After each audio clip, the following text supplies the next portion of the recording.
at this time there's a great big flood. Okay? But at that time too, something doesn't go right.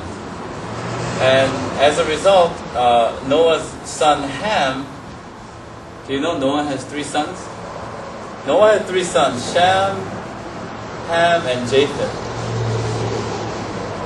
And the second son is the one that caused trouble. Because Noah, one day, is found drunk and naked in his tent. And Ham is the son that discovers Noah. So he goes out there and spreads a bad rumor about his father. Noah wakes up and he curses Ham. Right? And then it's finished. 400 years later comes a man named Abram. Originally his name was Abram. Yeah. But then God gave him the name Ham. You see where that comes from? So then it becomes Abraham. So Abraham is Ham?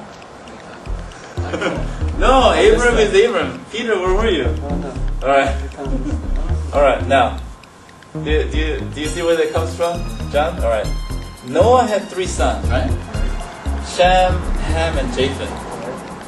But there was an event in the Bible, right? Where Noah is found in his tent, naked and drunk. And Ham finds out. And he goes out and tells his other brothers. But Shem and Japheth, they walk in backwards. And they covered Noah, right?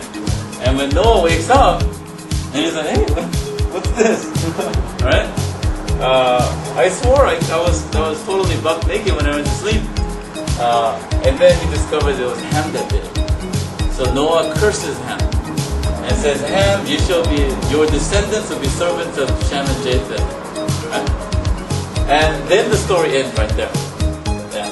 400 years later comes a man named Abram. Initially when I read the Bible, I was like, hey, who's this Abram? I never heard of this guy.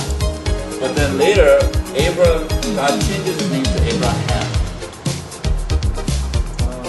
You see? Yeah. That's why he becomes Abraham. Because he did something that Ham failed to do. You understand? Yeah. So when you look at the story of Jesus' genealogy, it doesn't start with Adam. God never says, I'm the God of Adam and Eve and Noah. He always begins with, I'm the God of Abraham.